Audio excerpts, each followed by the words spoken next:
I'd say welcome back, but I don't think Matt's feeling particularly welcome right now, are you? This, I'm not feeling very good at all after the movie we have just watched.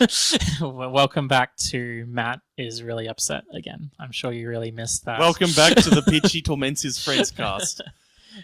I think the way that I'll start off this episode, during the climax of the Muppets 2011, they are performing their Muppet Telethon, and you see various acts, which is this great little nostalgia moment. Remember when Gonzo used to do stunts? Remember the way that Scooter would always say, 15 seconds till curtain, Mr. Insert name of celebrity here. And Carmilla and the Chickens perform a song. The song is CeeLo Green's Fuck You. What's clever about this is it's chickens performing Fuck You. So if they were lame, they would have used the radio edit of the song, which is Forget You. But they don't. They have chickens perform the song, which means rather than hearing Fuck You in a family movie, you hear chickens clucking. And the kids go, hey, this is fun. There's chickens clucking to a pop song I may have heard. And the parents go, ha! I've used the word fuck a bunch of times on this podcast. And I tend to use it either when I'm establishing a certain conversational tone or for emphasis, and I probably use it too much. It's quite a powerful tool to use, and it can also be quite a sloppy habit and make you seem a lot more crass than you're really needing to. But the use of fuck in that film is a clever little moment. You know what's not clever? Saying fuck every 5 words because you want to be dark and edgy. Insert the DMC reboot scene when Dante and the succubus just yell "fuck you" at each other over and over again. Oh yeah, that scene is a really good reminder of what every scene in the Happytime Murders is, where 2 people attempt to engage in witty banter. Neither of them are witty, so it just immediately degenerates into expressing their distaste for each other. The whole movie is basically just when you get friends together in those really general social situations, like at a party, and they're trying to play like a fun witty banter game with each other in some way, like a use your words kind of game, and it always evolves into just the most crass, simple-minded kind of puzzle that you can get. Yeah, that's an understandable situation. I mean, we're living in times where there's a tense political climate. I mean, like, have you seen what Bofa's been doing this week? No, not. Bofa D's nuts. Whoa! There's an old routine that I used to have with some friends and acquaintances in the early mid-2000s, where someone would express their distaste for something, and then the person would respond with, so's your mother, and then from there, it would then become an increasing case of trying to one-up each other in the most petty, lame way possible. So it'd be, so's your mother, so's your mother's face, so's your mother's face's nose, so's your mother's face's nose's nasal cavities, so's your mother's face's nose's nasal cavities mucus, so's your mother's nose's nasal cavities mucus's chest hairs, and just go like that until we've moved on to a different topic, which is still wittier than just saying fuck you. Before we started this episode and before we watched the Happytime Murders, the hit 2018 film, which is possibly not the largest studio bomb this year, I asked you, do you want to get your thoughts out about Muppets Most Wanted before we watch the movie, or at least some thoughts to see how you'd be feeling in direct comparison afterwards? Do you see why I asked that question this time, Matt? Yeah, I do now. At the time, I was just, because we always had this pattern, and I've kind of gotten comfortable with it, where, we watch both the movies, usually it's 2 movies, and then we just discuss them for this podcast, and so I was ready to keep that kind of regular way of doing things, but now I can see the real issue of these are just such different movies to talk about that it's very difficult to get into the mindset of talking about Muppets Most Wanted and then to try and get yourself into that frame of thinking with Happytime Murders. So how are you feeling about Muppets Most Wanted before you saw this film? I felt very similar to how I felt about Muppets 2011, where I felt that my overall impression was positive while not feeling too strong either way, and also having a few criticisms of the movie. Mm-hmm. Yeah, it's going through the motions, and you're like, for when I first saw Muppets Most Wanted in 2014, it really, really annoyed me. and I had really negative feelings towards it because I was thinking, okay, you made your thesis statement. Let's see what bold new directions you can take the Muppets in the 21st century. And the answer was to retread the Great Muppet Caper. Like, it's almost the alternate cut of the Great Muppet Caper where, hey, that film had issues like how the musical numbers weren't really a reflection of the narrative. So let's try and fix those things and make it more better of the Great Muppet Caper. And I'm just, you've done your nostalgia act. I want to see you playing around with the norms of the 21st century and the media in which we use. That's what the Muppets is really good at, and it just did none of that. And so when I then saw the Happytime murders, my feeling was, aha, I see the pattern here now, where it's not like there was this... It's not like there's some great misunderstanding or myths or anything. It's, okay, the people who are involved with the Muppets and have been for the last 20 years are incompetent. I see the connections here, and then going back through this for this project, I've realized, as always, art is collaborative, because my immediate thought was, aha, I recall Brian Henson being involved in some Jim Henson Productions things. He must have been the director, the mastermind here who's driven the Muppets into this hole. And I've come to realize that, no, that's not quite the case. In particular, the last couple of Muppet movies are very much the product of Disney acquiring the company and essentially having their own Disney's Muppets unit. And this is a bunch of old Jim Henson's Productions alumni then trying to make their own thing as a bit of a countercultural response. But even so, there's still very much this sense that people who are involved in the top levels of Jim Henson workshops don't know how to do movies, let alone how to do the Muppets very well.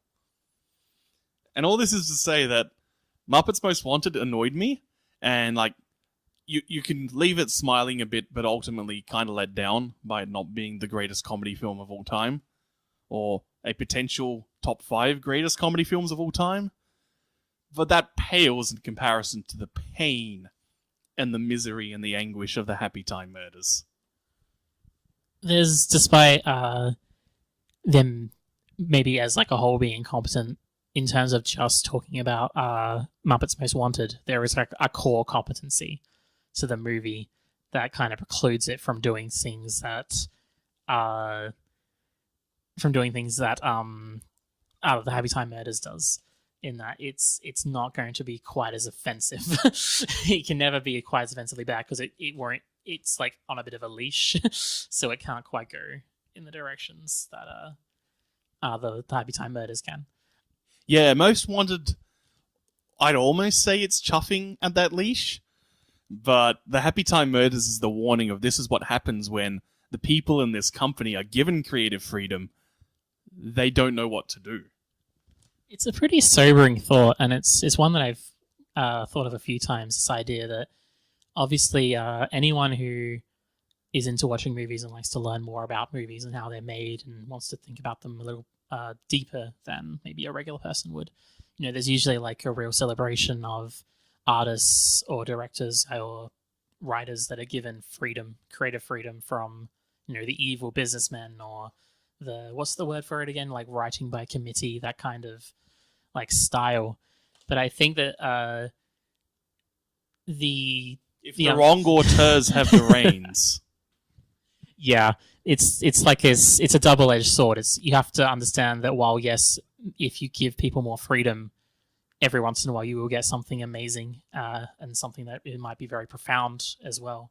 But it also means that because there's an extra level of freedom, it means you will get something as well that is just a mess. Or in this case, it's not just a mess, but is also actually offensive to watch and listen to.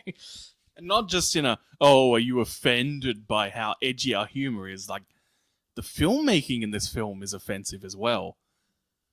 Something that's kind of annoyed me in the last couple of Muppet movies is the cinematography is not quite as exciting. Muppets from Space is definitely, like it is in Always, the nadir of Muppets branded films.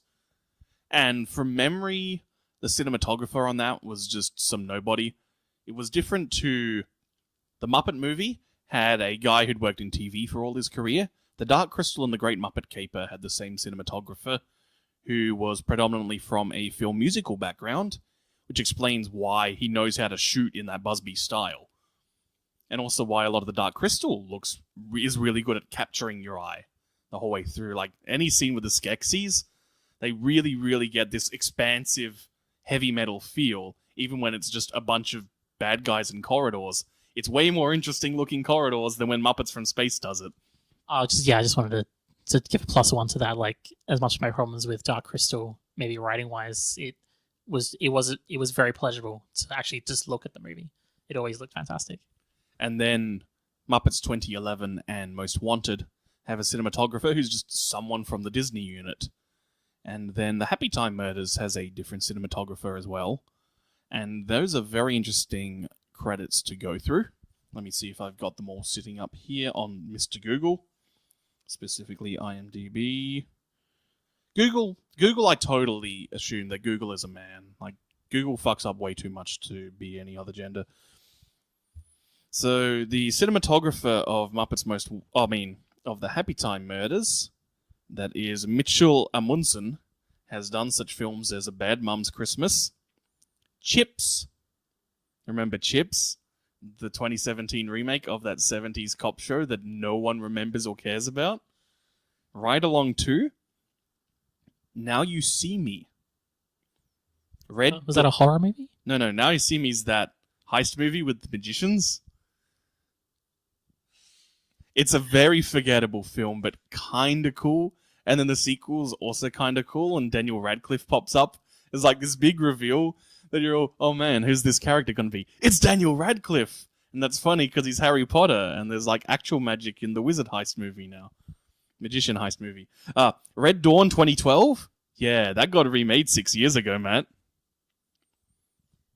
I'm not just talking about Homefront, the hit computer game from Ubisoft.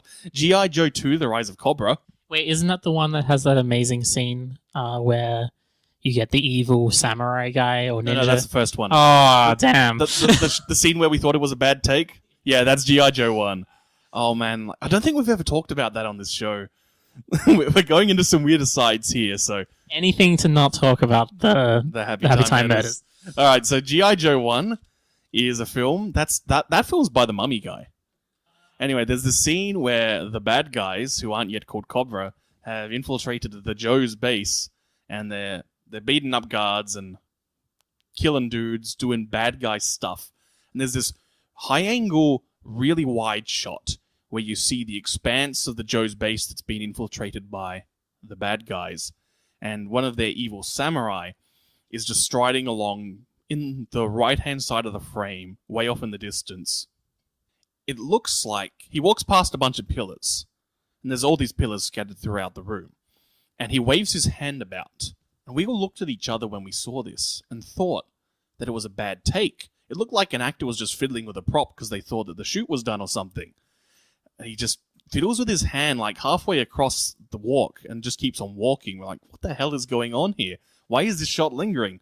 And just as he reaches the end of the room, you see that the pillar that the samurai was next to when he was fiddling with his hands, a body falls down dead.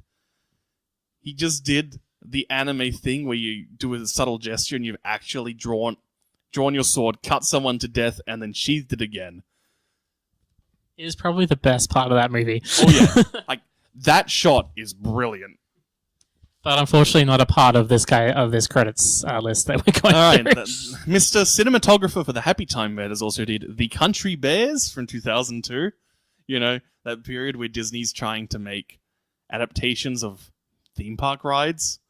And here's the most interesting one, Transformers 2007.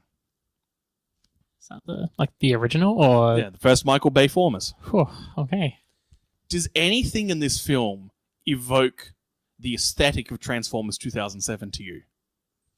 Oh, I'm not sure about the aesthetic, but it definitely has that same kind of like humor to it and hateful and just like bro kind of humor to it. But I'm talking just about the cinematographer here, and it doesn't look anything like Transformers, does it? This shows that this guy, I don't think this guy, like, you're looking at this list, and I think the first lesson is this guy does not really know how to do anything artistically interesting with cameras. And the second thing is this really, really highlights how brilliant Michael Bay is. Like, Michael Bay is a very, very twisted, tortured soul, but he is a cinematic genius. He knows, and you see anytime this shoots, like Michael Bay is practically the director of photography on all his films he directs as well. The DP in a Michael Bay film is basically the person who makes sure the other cameras are in place as Michael Bay then goes out and micromanages them all, then says, you know what, halfway through shooting a shot, you know what, could just give me that camera, I'm going to mount it on my shoulder and I'm going to do it myself. And then every shot he does looks like it cost 5 times what it actually cost to shoot. That's where the Happytime Murders has sent us. We are now praising Michael Bay. I mean, I don't like Michael Bay's films, but I can respect his technical wizardry. And I think that's something as well that is something that comes up with thinking about how we feel about Happytime Murders, is that you can dislike something while still respecting it. While with this, because of just how horrible it is and vile, that there's no way to respect anyone that was involved in this project. But I would say anyway. So I think we should, before we keep throwing shade and bouncing around like this, we should probably do what we always do, just lay out the plots of these two films and do some more general talking and general thoughts, I guess. So, Muppets Most Wanted. Go. Okay. It's the Muppets caper again. Yeah, that pretty much works. I could do more if you want, but I think that basically gets it. It's just it's a caper movie. Basically, the Muppets go back on a tour, but unfortunately they are infiltrated by evil Ricky Gervais. So Ricky Gervais. So who is fantastic in this film. He was perfectly cast, I think. Yeah. Before I'm gonna sidetrack us again straight away. Like, in the 4 years since this has happened, like, Ricky Gervais has done several comedy tours and basically exposed himself as being a comedic fraud. Like, all he can do is make shows which are dedicated about, look at how not mad I am when people insult me on Twitter. That's the level that he stoops to. But when you cast him in a film and you are managing to a certain degree, I mean, like, the baggage of our lives does come with us and will impact the way that you view things. Like, one of the big things that hurt me when watching Baby Driver last year was that I saw it after everything about Kevin Spacey's sexual abuses had come out. And so seeing him in a film where he gets a redemption arc made me angry in a way that I wouldn't have felt before that. Anyway, this is the perfect use of Ricky Gervais because we talked a bit about last week about how Bill Murray always feels like a guy who's just walked onto a set and shouldn't really be there. And Ricky Gervais is the ultimate extension of that, where the trick to him is you cast him in the role that on paper would be the worst possible one for him. And he will just walk in and deadpan everything and not know what any of his lines are. It's sort of like, he's kind of like the opposite of Richard Ayoade, where you cast Richard Ayoade to do specific characters, and the joke is he will play that character incorrectly. Ricky Gervais is, you put him in a spot where he should not be, and that's the joke.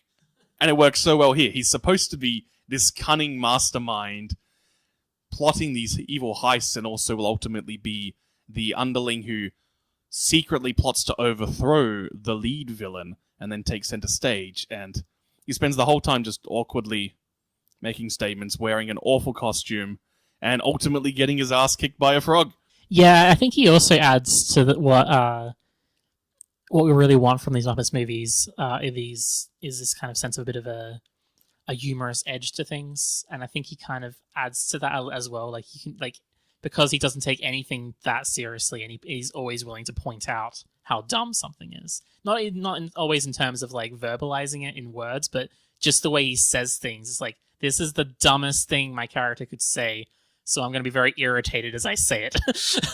Yeah, it's not quite deadpan with Ricky Gervais. It's almost resentful. And I think they really added, like, especially as they had Jack Black in the original one. So the idea of the Muppets, like, just dragging people into things they don't want to be has already been, like, established. And Ricky Gervais just feels like a guy who was forced onto set. Oh yeah, so the plot is they decide to go on tour. They hire Ricky Gervais. They are manipulated by Ricky Gervais into hiring him as their tour manager because he is conspiring with Constantine, the world's most dangerous frog who has just escaped from a Siberian gulag to manipulate the Muppets into operating as their stooges and a front to distract the public while they then go about stealing various objects to find the keys to steal the crown jewels of England. Meanwhile, they then, since the world's most dangerous frog looks like Kermit the Frog with a mole on him, they then plant a mole on Kermit, so that way he will be arrested by the Russian police, and Constantine shall be able to achieve his goals. And in the process of this, there is this little arc for Kermit about being committed. So there's an arc for the Muppets collectively of learning to accept some direction, and there is an arc for Miss Piggy of reconciling her relationship with Kermit to a certain extent. And it all comes together and is wrapped up in a nice little bow. There is, as always, metatext. This film opens with the words "the end," as we see the closing seconds of The Muppets 2011, followed by, well, that's a wrap, see you all next movie. Wait a minute, the cameras are still rolling. It's time to shoot a sequel. They sing a song about how there's an anticipation and also a risk when shooting sequels that they're not going to be as good as the first one, which is kind of them trying to option select their cowardice here a bit, I feel, because singing a song about how the Muppets are characters making a movie is how the first Muppet movie sequel, The Great Muppet Caper, opens. And that right away sets the stage that not only is this a sequel to The Muppets 2011, this is essentially a remake of The Great Muppet Caper. I think it's really interesting. I'm not sure if it's only interesting to me or if other people will find it interesting, so I'm just going to say it and see how it goes. But I find it really interesting that the way this movie does meta, and those like little fourth wall breaks, like especially with The Muppet Caper, as you were saying, that is very clearly established as you are watching the Muppets make a movie about a heist. Yes. While this does have meta, and there's a lot of like fourth wall breaking, they talk about the previous movie, it's still not quite that. It's still the Muppets in their own story. Yeah, the people. But they sometimes just look aside to the camera and do a little meta joke or a fourth wall break. Yeah, like when I first saw this film, that to me was one of the big criticisms I had, was that it doesn't quite get this interpretation that I have of their earlier meta text. Where rather than being the carnies who are constructing stories, they're now the actual carnies living their lives, and sometimes they'll make jokes because, I mean, that's what the studio wants. But the way I read it this time is, I think this is a film that the Muppets have filmed, and it's touching on a real incident that's happened to them, where Kermit the Frog got fleeced by a con man, and he's mad about this. And so he's made this film to basically try and soften the blow to his ego.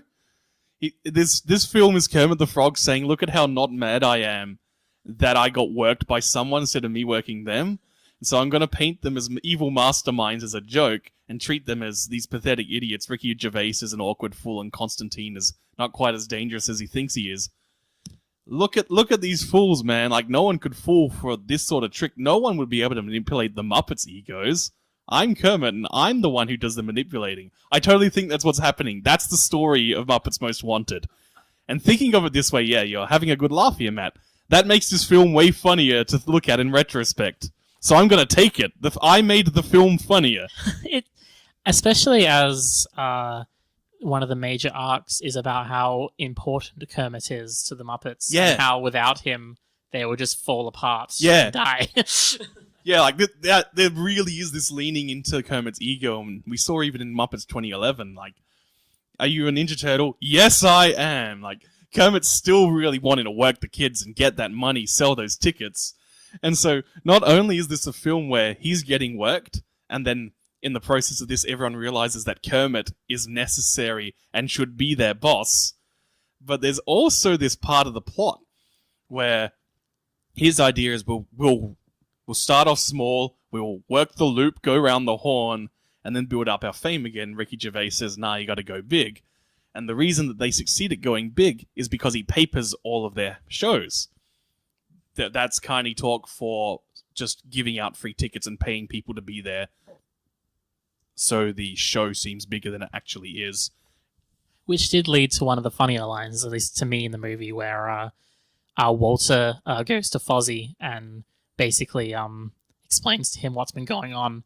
And Yes. the first reaction is, why didn't we think of that? Yes! Oh. Yes, that line is great. And yeah, so I like to think that it's like Kermit got manipulated into going too big on a show, on a tour. He got fleeced of a bunch of money, and also the show's bombed. And so now he's trying to make this movie of, look at how not mad I am that I got worked. So, clearly they were just papering the holes, you know? It's not at all that people actually don't respect how mediocre our shows have been lately. I think it does show that adding something like that, an extra layer, an extra level, really helps the enjoyment of the movie, even like after watching it. I think it does show that even though I did enjoy mostly watching this film, there was that kind of feeling that there was just something missing. There was like a little bit of the magic was gone. And at first I just thought it was just the fact that, like, in terms of cinematography, like there was nothing, there was none of those like moments that were in the first Muppets and in the Caper, where you're just like, wow, how do they do this? And there's none of that really in these new ones. And I thought it was just that, but I also think there's something missing just in the writing as well. That it's just not, doesn't quite have that. I don't want to use the word edge because after watching, Oh no, man, we don't want to be touching edge blades. We've got to watch Defense Against Edged Weapons after seeing the Happytime murders. But there is just a little bit of like maybe cynical humor, or just like an adult humor even, that is just not quite there anymore with these new ones. So even though there is enjoyable jokes and that ultimately it's a positive, wholesome experience, just not that same level of magic that I found in the first two movies. Yeah, I think a part of it is that we've touched on a lot of the meta humor, but a lot of it is specifically it's jokes about conversation and jokes about genre. And they've moved away from jokes about genre for the most part, in favor of their meta jokes being, hey, look, we're in a movie. Isn't that weird? There's this long-going example, to use pro wrestling again, because it always comes back to pro wrestling, where frequently when there have been numerous attempts over the decades to try and do fourth wall humor in pro wrestling. One of the lamest examples I can think of is CM Punk facing the camera, waving at it and saying, hey, I'm breaking the fourth wall. But all the stuff during the Vince Russo era of any company he worked for is way worse. Like, there's one where Buff Bagwell no sells for the entirety of a match in 99 Nitros, and then he just obviously lays down and gets pinned, then jumps up and yells, hey Russo, did I do a good job for you? Awful stuff. And what frequently comes up amongst wrestling critics when discussing it is, if you're watching Die Hard, and halfway through John McClane, while he's stepping on the glass, then faced the camera and said, it's okay, this is fiction, I'm not actually hurt, this is a stunt, you would think, well, that's stupid. I'm watching an action movie and I want to feel the tension and suspense. Why are you throwing the lampshade here? And a lot of the jokes in these later Muppet movies are that approach to a fourth wall break, rather than playing around with, hey, look, like, movies are interesting and fun, and they use these conventions and this shorthand in order to convey ideas. Let's kind of explore why it is we're using those techniques and what ideas are we touching on with these things, and that's what you play around with.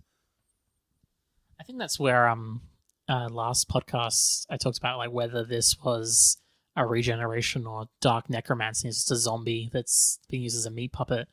And I think especially in this one, I felt I was starting to lean a little bit more to the latter, the meat puppet, where it was like they kind of understand what the Muppets are, they kind of know what it's known for, but don't quite understand the deeper reasons of how you either A, make it work, and why it's so interesting and funny in the first place. Something we haven't touched on in the post-Henson era is, how do you feel about Steve Whitmire's Kermit? Is it something that you notice?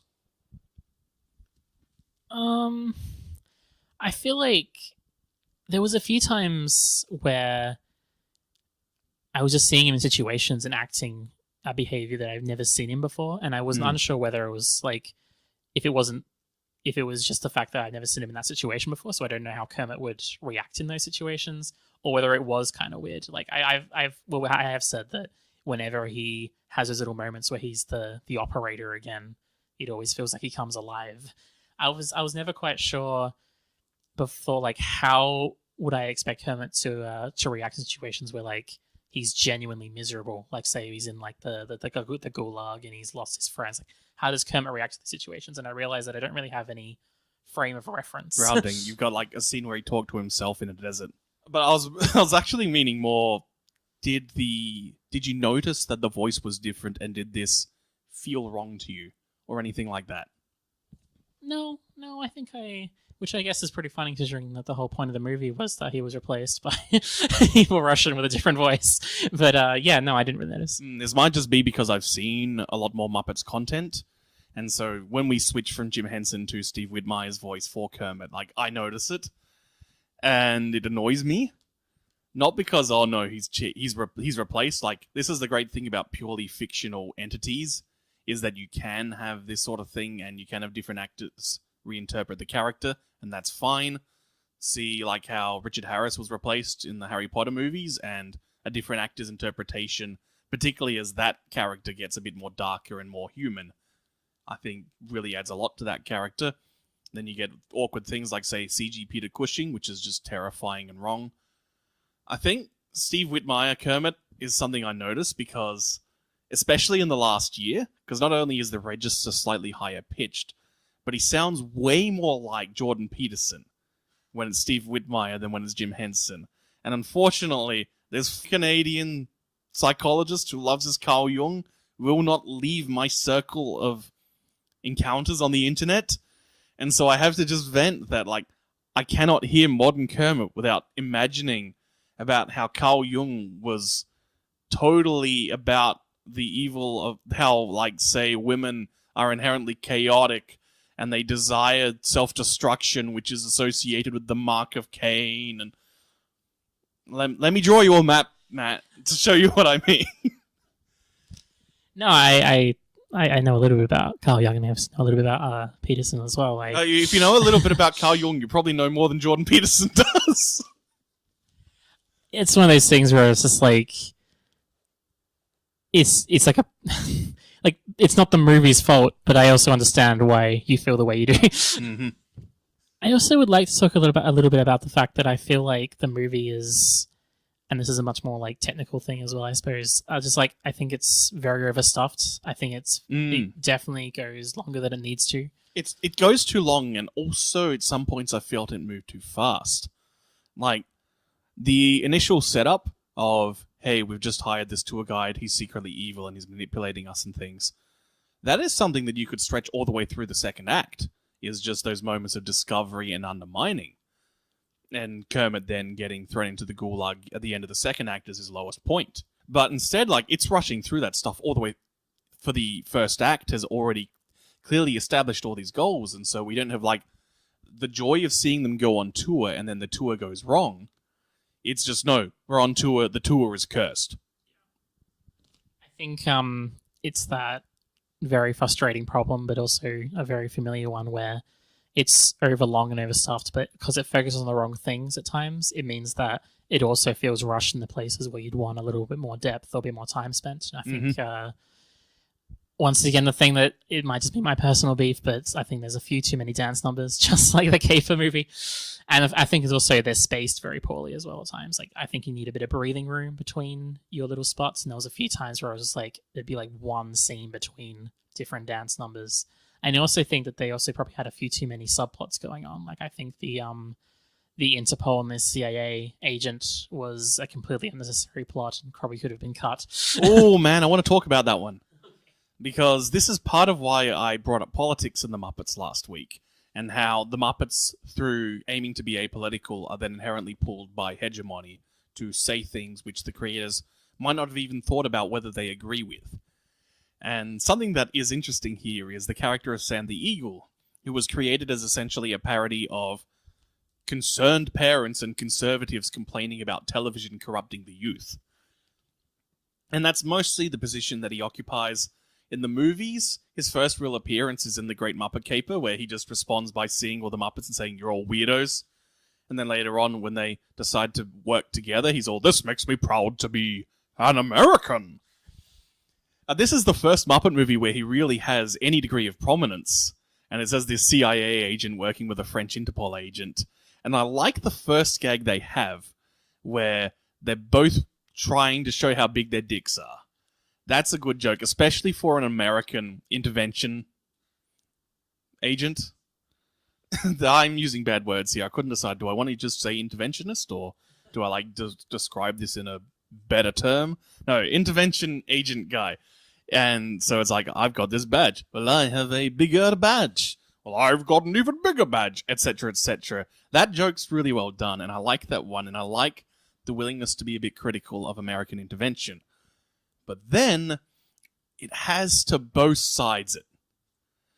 Well, America might be a bit overblown and have this sense of self-importance that they are the only arbiters of what's right, but, the European Union kind of needs that to happen because, they have functioning labor unions and that results in things like workers having proper paid leave and, that just makes people lazy. They can't really execute justice the way America can. To be fair, though, they both fail. Like, the American, despite his lack of labor unions, doesn't actually solve the crime. He's always one step behind Constantine, and it's actually the Muppets that save the day, at least. Which then in turn indicates, again, that certain mistrust of the state in general. That, private enterprise is the only thing that can really solve things, which popped up in Muppets from Space, is still lingering in the mindset. Yeah, there's interesting things with the subplot if you want to look deeper, but I think overall as a movie experience, I don't think most of the jokes that they have really work all that well. They didn't really make me laugh out loud too much. They were just kind of and there was even a dance number that just went way too long that no one cared about, and that one especially... I like the wordplay in it. Yeah, I think that... But I think it was funny because we were saying that the dance numbers were better at reflecting what was going on in the movie this time around compared to The Caper. But I think while maybe it reflected what was going on in the movie better, that dance number where they were interviewing suspects and the suspects were the Muppets, it was also something that was completely superfluous because they didn't learn anything. Yes, that's the big problem. They gained no clues. It was just establishing something that they could have established by just going to the show and then seeing, they're all clearly stooges and idiots. I feel like that's when I say that the movie's a bit overstuffed and probably could have had some editing and cutting. That's the one that mostly reaches out to me. I understand that if I tried to start cutting other things, there's probably other problems. But I think there's a way to make this movie maybe half an hour shorter and just tighten it up just that little bit, that would have helped a lot. And then there's even subplots which don't really get explored. Like, while Kermit is stuck in the gulag, it turns out the prison warden is secretly in love with Kermit and is trying to keep him there, even though she knows he's innocent, in order to have him do the Kermit things just for her, to book some shows, put some butts in some seats. That's just the way she likes it. But this conflict of Kermit wanting to leave and the prison warden then finding ways to manipulate to keep him in there and booking the show for her doesn't really come to a head. Kermit just books it and just gets out. He just uses the stage show to prepare an escape, which is successful because she's distracted. That's it. It almost, even though there's some stuff there setting up that she's got ulterior motives for keeping him in the gulag, because of how it all ends up, it means that when the reveal feels less like a reveal and more like a gag, it's actually she's really into Kermit and she loves Kermit, and then because it's not explored much further and there's no, as you say, there's no climax or resolution really to that plot line, it means that it, instead of being a subplot in of itself, it just feels like a gag that is threw in. Yeah, it means that the resolution isn't very satisfying or enjoyable to really see. I feel like this movie gets worse the more you think about it. Yeah, that's how I was for the week after I saw it. I was not a big fan of a lot of this. Then over the week, man, I kind of hate this film. And then the Happytime murders happened, and it's, things can be so much worse. Please give me back Disney Yes Men. I want the Disney Yes Men. Brian, no. I didn't mind you as the dog and the storyteller. And it did have some good things. What, Most Wanted or the Happytime? No, the Most Wanted. There's zero. I don't think there's even a single redeeming factor. Not even a single joke that lands in Happytime Murders. I said twice, I think that's the best joke in the movie, and neither of us laughed when it happened. But there was I kind of like the speaking of like wanting a little bit of like something a little deeper, a little bit of a carny edge to the movie, I feel like setting the happy dance numbers in a Siberian gulag is kind of interesting. Yes. Like I don't think there was enough really there that could have done more there, but what they did was still fun. Yeah, less subplots. So it was actually just, hey, Kermit got worked, now he's in prison, now half this movie's going to be about a big prison break. And there's like even just a few little, just something about affable Russians being evil that is just so entertaining on like a really shallow level. Like when the Muppets that do realize that they've been conned and they try and get Kermit back. I think Fozzie and Walter and Gonzo, I think, are the three. Fonzie, Walter, and Animal. Animal, there we go. Yeah, because Animal knew that Constantine was bad from the start. Yeah, Gonzo's got his indoor running of the bulls to do. Yeah, and so basically they convinced Kermit that actually no, they want him back because Kermit was afraid that they'd forgotten about him, so there was a bit of a subplot happening there. So there was a bit of a resolution to that, and he's like, okay, now I'm going to get out of here. And then he starts just running towards the exit, and then a guard in the post just opens starts fire. And Kermit just looks up and he's like, oh, sorry, I forgot I was in a prison. And just like this idea of the Russian guard being so affable about it. It's like, oh, yes, I understand. It's okay. But if you do it again, I will kill you. Yeah. That kind of stuff, it's not particularly deep, but it is highly entertaining. Yes. That's a good example of fun banter. And I think I also really love, this is just really individual stuff, but I love the mirror gag as well when Kermit comes back. And like that felt like a really, like, that's a gag that you could see in the caper or like the original Muppets, I think. Like it's a very just like, it's so exceedingly dumb and it's poorly executed as well. Yeah, it's one of those real turning it down a few notches moments. It's just the glass is smashed, but the evil frog who looks just like me is appearing, so I'm going to pretend to be his reflection. I love the fact that he fails at it so completely. Yes, he's so out of sync and no one notices because that's way funnier. Yeah. And also it's a bit of a diversionary gag as well because this whole time Fozzie has pretended to be a bear rug. And the camera doesn't remind you that he's there. No one mentions or anything. It's just at the end, what do we do with this refrigerator? Stick it on the bear rug. Yeah, in those little moments, it's the Muppets again. You see the light in the zombie's eyes, and it's your loved one, the Muppets.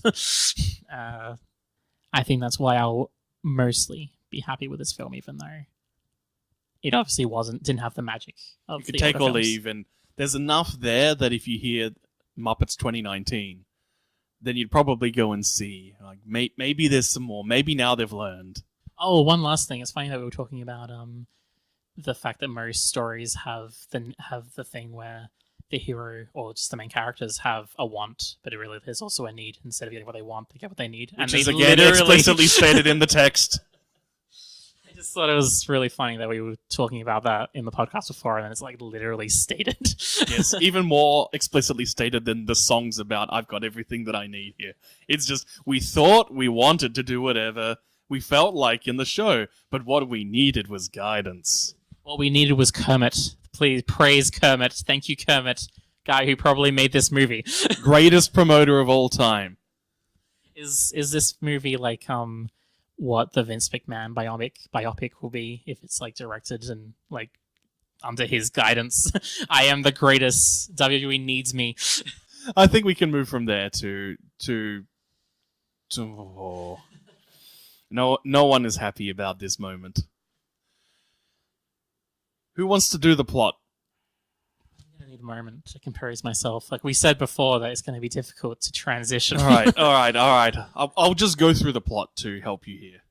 The Happytime Murders is a film set in 2018 in Los Angeles where Phil Phillips, a miserable former cop, now turned private investigator, is hired by a woman to investigate what appears to be a ransom case and a blackmail case. This leads him on some leads to a pawn shop where, while he's in the middle of investigating this concept, a shooter goes in and engages in a mass shooting, murdering several other puppets.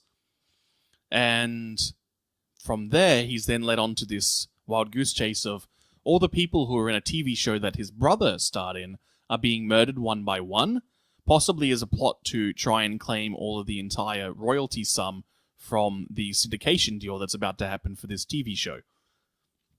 And in the case of this, he runs into his old partner. You learn that he was booted off the force because he failed to take a shot and to kill an assailant. And then he engages in hilarious banter with Melissa McCarthy, his former partner. They get on the trail and eventually find out that the woman who had hired him to do the blackmail in the first case, that was all just a ruse, so she could set up a way to frame him, because when he failed to take the shot, he did wind up taking a shot, but it missed and accidentally killed a civilian, and this is that civilian's daughter, hell-bent on revenge. It all comes to a head when she has then got a gun pointed at Melissa McCarthy. Phil Phillips once again has to take the shot, and he does, successfully killing this girl. And now he's back to being a hero. He's a great cop. He solved the case. Everyone is happy. They say fuck you to the FBI. Where do we want to begin with this garbage film? Well, I guess, interestingly, if you want to begin, the very first few shots of the film are the landscape shots that remind you of how most of the really good Muppet films have started. Just establishing shots, really pretty. Well, not that pretty this time, but just generally well done. You want to know why they're not shots. pretty? And this is going to tie into something. So this film has a noir-style narration. It stars a private investigator. It's leaning into noir tropes. What does noir mean? Black. What is the time of day that you use to indicate, the shadows and the darkness that looms inside our souls and, that sort of mood? Nighttime, or dusk, as the brightness of the day starts to have the shadows and the darkness inside our souls encroaching upon the facade that we put on in front of others. When is this establishing shot? It's around dusk, right? Or is it midday? Midday. Oh. This film does not know how to light a scene to save its life. Not just bad noir lighting, bad movie lighting. Every shot. I honestly think that the lighting is a case of people wanting to make you certain that you can see the puppets clearly and see that there's no strings attached. This is less impressive than it was in the 70s, because now you just do lots and lots of green screen composite shots, so all the puppeteers are green screened away. Which does lead to some nice moments where you see full body shots of puppets walking around, and you go, oh hey, that doesn't have the stilted puppet style movement, this is a very naturalized movement, and that's really cool to see autonomous puppets doing. Though once you've seen that it's all green screen and cleared out, it's a real sign of just how impressive modern technology is, and also how that can mean that shooting reality, photographing reality, can now itself become a cartoon. I would say that even if it was just as impressive now as it was back then, even back then, you would have had the criticism of, yes, this is technically impressive, but it isn't in service to creating, in this case, the atmosphere and mood of the film that it requires. There's no atmosphere in almost every shot in this film. You can take any random screen cap, and if it's not inside Phil Phillips' office, where there's these shutters impacting the light, along with the fact that most of his scenes are in either the dawn or the dusk, then those look noirish. Nothing else in this film does. It's just plain, dull, TV almost lighting. And one of the other problems with the lighting is also a scripting problem, which is this film takes place over a couple of days. And this leans into very much a cinema sins and lore over theme issue, where it wants to say, hey, there's a bunch of incidents happening within a short span of time. And so the course of the film starts in midday on one day and then goes through to midday a couple of days later. All the sequences in the film are just, this scene happens, then the next scene happens, then the next scene happens, then the next scene happens. And this is where the value of montage editing and understanding that films can really, really compress time. And you can shoot scenes in the time of days which are relevant for the plot and the theme to happen. You don't need to have this process. If you're just shooting process, then you're making a 40-hour documentary, and that's boring. That's not exciting. That doesn't capture the imagination and spark ideas. That just makes you go, the sequence of events has occurred. I comprehend. It's funny that we were talking about in a lot of the older movies, and I mean, when I say older, I mean like really old movies that we saw where those kind of concepts hadn't quite been created to scale, worked out. You know? Yeah, you can forgive Nosferatu for just establishing the sequence of Dracula's boat arriving. No excuse in 2018, mate. Which, keeps going to your point that these people are incompetent. Yeah, like this really feels like people who understand how to shoot puppets, but don't understand how to shoot movies. I think one of the things that I did say, I'm not sure if it was during or after, was the fact that this movie gets so many things wrong and is so offensive and vile in so many different ways that it's difficult to know exactly where to start. But you've talked about noir, the fact that it has a noir feel to it, so I might as well start there. I feel like yes, you can make a parody or a pastiche, or even just like you want to set up that this is going to be a noir feeling type of story, in this case the movie. A dark crime film with a pessimistic lead. Yeah, but usually when you do want to do and they just do every essential noir cliche like beat by beat. And usually though, if you're going to do that, and I think it is especially important because the Muppets themselves were very good at doing this, especially in the Caper movie, of like, it's not just about, hey, it's, in this case, puppets doing a noir story. Usually there's a reason that you're doing a noir story or doing a particular genre, like you have something to say about it or you have a particular spin on it. And in this case, I feel like it went as far as, what if we did Muppets in a noir story? And I don't think there's any like message being said from it or it's being used in a particular way. I think there is a utility, and that is because noir means black, and this will be the way that we can have the most not for children's, not kids stuff, straight from LA. This is the genre which will allow us to say fuck the most and have the most guns and have the most sex jokes. Which, while maybe a utility, still isn't. It's still not something that is saying anything about the genre. It's That's just like, right. Yeah. It's not, we have a story with ideas and we would like to present those ideas. It's, we want to say fuck. We want cussing. Which, you know what, like, I understand that storytelling is hard, and if that literally is your starting point, like if that's your starting point, you haven't actually made a product yet and released it. If that's really like, you want to make a more adult product and you decide, okay, what would help us do this? Like that first step, I think, is fine. If along the process afterwards you think of, well, okay, we wanted to make a more adult puppet film. What kind of genre? Okay, noir. So what could we do with puppets and noir that could be interesting, or what do we think is interesting about noir?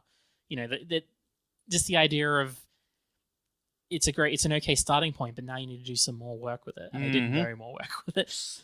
Yeah, like the pinnacle of it, what they think is funny is, well, if they're adults, they can have sex. And how would a puppet come? A can of silly string. The whole can. So much silly string just streaming out all over this room.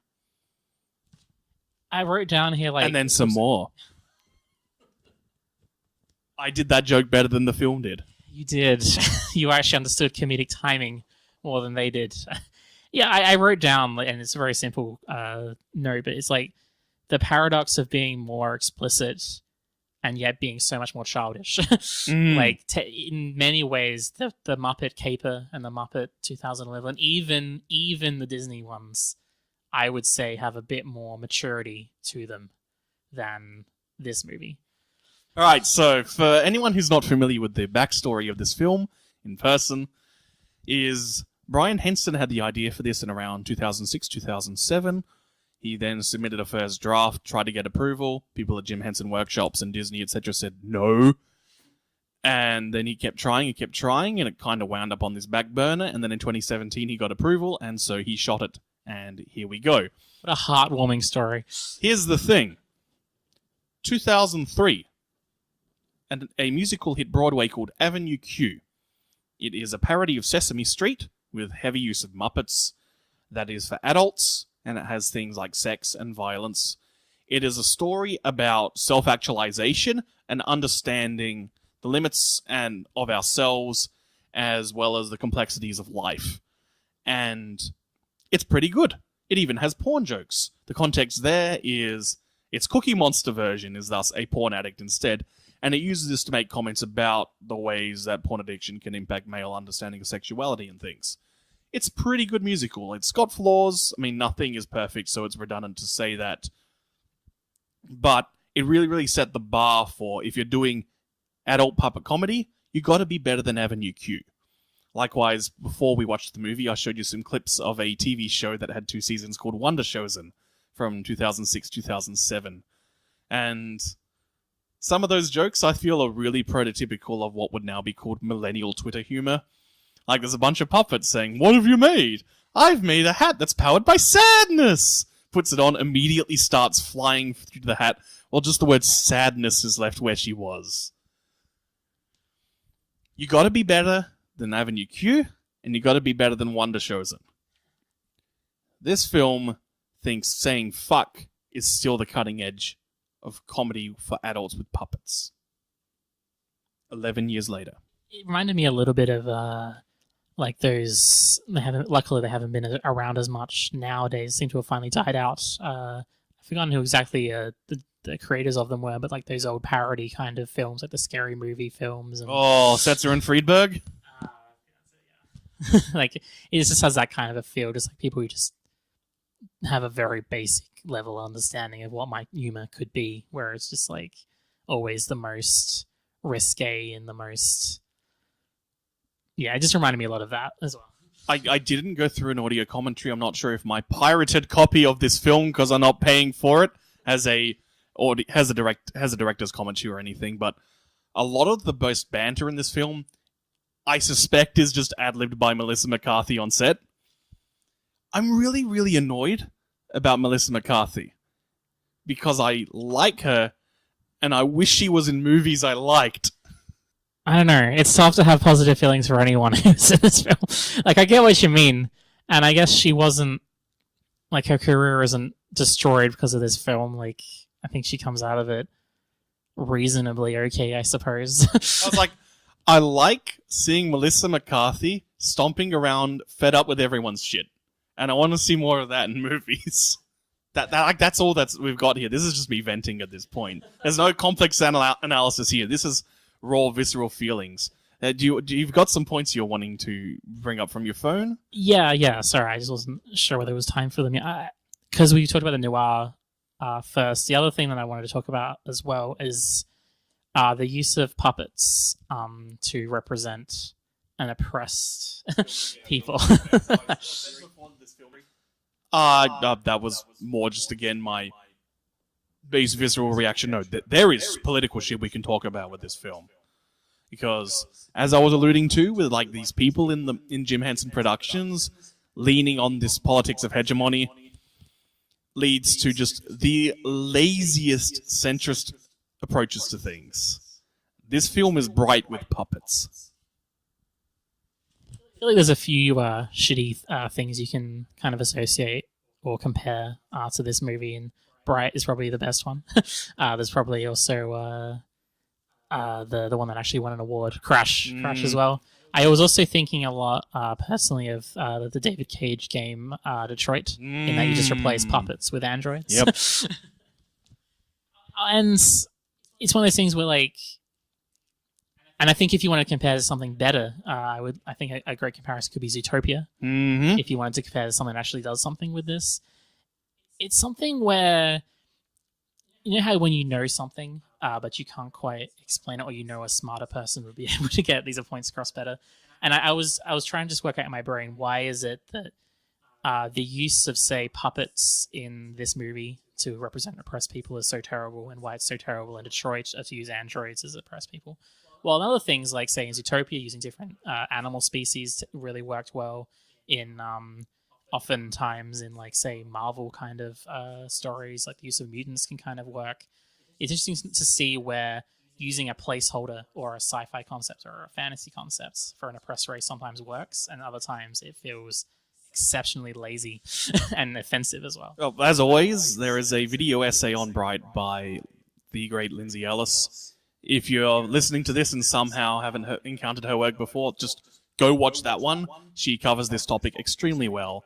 One of the key things is you've got to really think about your world building if you're going to do a race allegory. I mean, the key things are you need to understand that your depiction of racism is systemic rather than just a few bad people in an otherwise better place. After all, Rosa Parks protested on a bus. Racism ended in '69.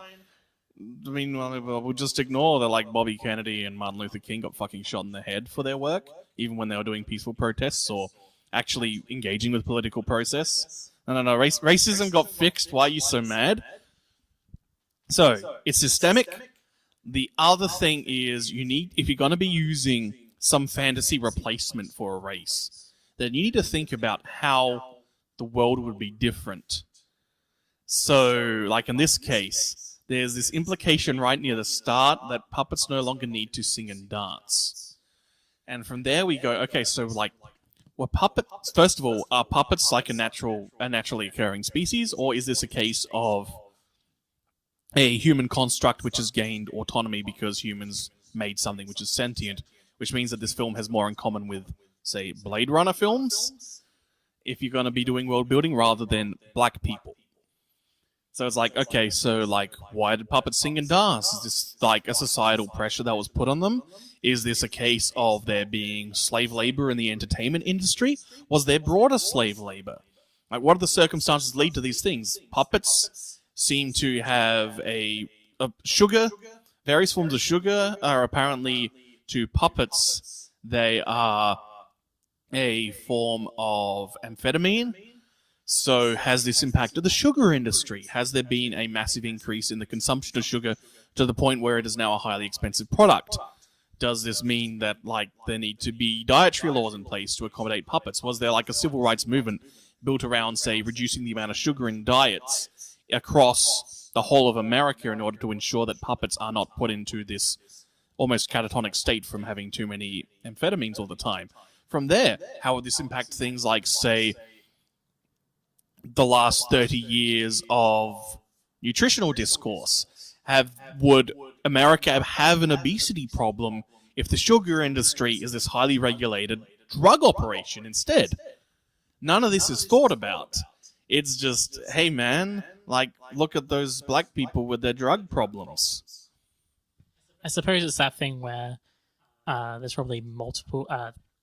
I guess the key here is trying to, if you're going to use an oppressed race, a fantasy race, at least when it's done well, it's usually because it's handled with care and thought, and usually because you want to use that oppressed fantasy race to actually say things about either systemic racism or bigotry, or you have some wider thoughts to tell instead of just wanting it to be like a backdrop or just wanting it to be just for your story. And in that way, it almost feels like a kind of appropriation almost, and just using the examples of real life racism and bigotry that have such harmful effects in real life, and just using that just for your own entertainment. It's also as a cheap sympathy approach, because everyone in this film is an unlikable asshole.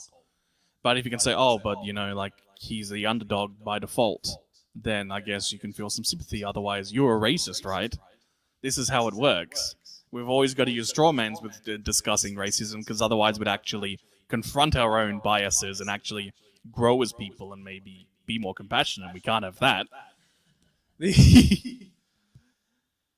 This also leads into this film's attitude towards the police, and how our lead character's character arc is his incapacity to murder someone in cold blood, and his ability at the end to accurately and perfectly execute a person in cold blood. And that not only is it a good thing that the cops are using their hard power to execute people in cold blood, this is a good and right thing to do. His failure to do this before was used to justify that puppets, meaning black people, do not deserve to have positions of power in law enforcement, because they can't. They are incapable of going through the veil of ignorance and thus executing justice correctly. And so Not only has he successfully murdered someone, the process of executing a person in cold blood has done his race proud and ended racism. Is the thing that this film does now. Matt is laughing right now. He moved the microphone away, which is good. He's learning. But, I mean, it's nice to pick up some laughs when a funny thing happens. He's done his race proud, and he has ended racism. This is absurd to describe in this way. You could make that comedy, which has a lot of the things that are in this film, and, like, specifically be satirizing films like Bright or Crash, and specifically really going into how dumb and absurd it is to be treating racism in such a simplistic way. So then have, hey, you murdered someone, that's ended racism. Hooray! You could totally make that the punchline of a film to make you go, oh shit, we really need to think about the ways that we're discussing these topics. But it doesn't. It's just bog standard Hollywood. Here is the resolution. Now everyone is happy. High five each other. We just murdered someone. It's framed as being the good and right thing to do, and he is a better person because he shot a woman with a gun as a cop. This reinstates him onto the force. I mean, she literally high fives him, and they're just like happily like clapping their hands and giving each other celebratory whoops. Look, in some movies, it's okay to be a little bit flippant about the deaths of people. Like I don't know, a great example might be in like the end of the second Die Hard movie, where like in the course of that movie, many people die, and an entire airplane full of people, in fact, get destroyed. And at the end of the film, they're like, "Hey, it's Christmas!" Like they didn't. There's no. Oh, you can have an ironic joy, and Yeah. certainly, action movies are all about, to a certain degree, that celebration of dehumanizing people and the glory of violence. And it can be fun to see things explode. I like the part where the buildings come down, but in the film like this, it just comes off as so gross. And that's because, at least a big part of it, there's a lot of reasons why this movie is gross. But I think a really big part of that is just like that appropriation of taking what is a real life problem of the systemic racism and prejudice and bigotry and just using it for your own entertainment, and as well as reinforcing it a little bit as well. Which is just, it's in case, as if this movie wasn't gross enough in its moment-to-moment storytelling and in its horrific jokes and just horrible plotting, it also has to be offensive if you think about it even slightly more than they did. But remember when they were in the pawn shop and there was an octopus jerking off a cow, but it was actually just milking the udders, so that's not a sexual thing. What are you doing? And the annoying thing is that is now, after talking about how like we know this is previously funny offensive, because it pops up in some flashbacks as a gag, you know? Haha, that's an important plot point. You remember the octopus jerking off the cow? try not to. I'm sorry. I am sorry for putting you through this piece of shit. I think it says a lot that those kind of scenes now feel less bad just because they aren't about something so like what we were talking about before about like it's horrible like inner politics that it lets us, that if you look at it is just horrible. Now, a like, dick joke doesn't continually abuse black people in Yeah. a country which has a very serious problem of ridiculously over excessive force against black people, where a 12-year-old child can be playing with a toy sword because they went to an anime convention, and that is worth breaking their neck in the back of a truck.